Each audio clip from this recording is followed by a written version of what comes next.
I want to share from a administrator, owner perspective and all the challenges that any childcare center faces. And this is even way before COVID-19. Right now, the times that we have are well, we all know. I can't don't have to be preaching to the choir, right? We all know how this is, but running this program for 9 years and talking over the years with so many owners and administrators, in creating that the support from each other here. We are on the east side of Tucson, so you come to learn of so many things that do happen in childcare, and we talk about high quality service. We talk about the quality and education on the teacher side that we need to hire to make sure that we provide that quality for the families,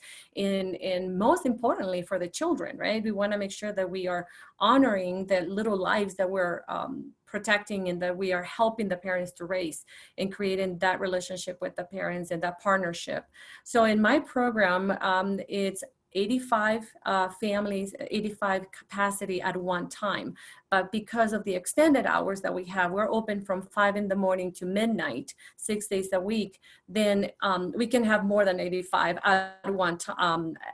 Throughout the day, not just at one time. So that allows me that flexibility with running the program with 15 staff members without including me. I do more of the nonprofit side and awareness in the community. But currently, because of COVID, we are down to 56 enrolled children right now, and with 12 staff members. I had staff members that I had to let go because of their underlying conditions right now in COVID. I could not bring myself to keep them in the school, knowing that one have heart conditions, diabetes, and all of that. So I had to let them go. Really hard to replace those teachers, and we've been able to manage with even including our floaters and supervisors, and even our director being in a classroom right now.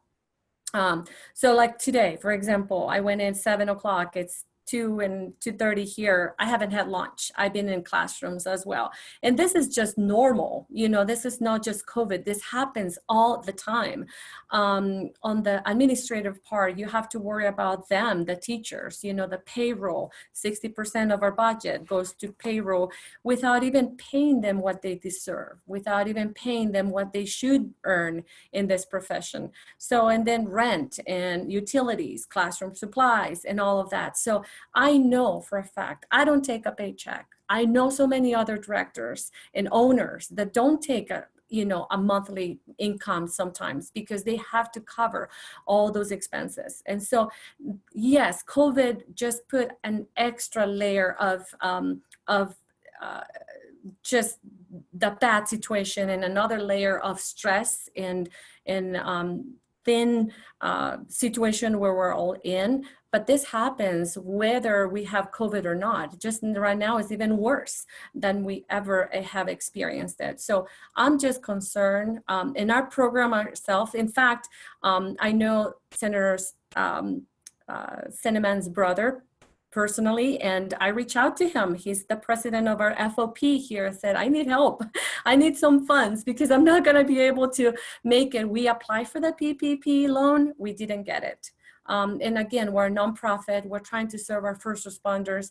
Oftentimes, our first responders are married to nurses. So we have all of these nurses and firefighters and police and military families as well. The military base closed 2 times already.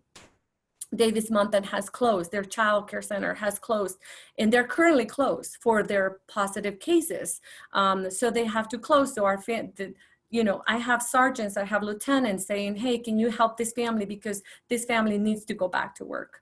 I've had from the police department saying, this is an excellent officer. I don't want to lose this officer. Can you please help whatever you need to do so that we can retain this officer? So sometimes, we have to reach out to nannies and send nannies to their homes just to help with their schedule so that they can stay employed. So it's a really bad situation in childcare that we really, really need those flexible federal fund that we can get from you guys, and whatever you guys can do to help us in the long run, just because we want to do justice. We want to do the best we can for our children, for our families, because we're the backbone of the workforce. You know, moms, parents can't go back to work without us and without our teachers. And we can't operate without our teachers. And the teachers need a good paycheck. So heroes pay, hazard pay, whatever we want to call it, I'm really advocating for my teachers right now, because unfortunately, this month in June, I've had 4 teachers tested positive. So that's why I have my directors. I've been in the classroom for the last two weeks as well. And so it's pretty hectic. It is pretty scary out there. And we're just trying to do the best we can, and to help the parents that are in the front lines right now, helping and serving. Police officers are working between 12 and 18 hours a day. So exhausted. I see exhausted moms, dads just dropping off their kids while the other parent is going out to the door to work. And I just said, go get some sleep, because they have to go back to work tonight. So that's the reality that, of course, not just Tucson, everybody's through this storm. And I just sincerely appreciate your time today to hear what's going on here in Tucson.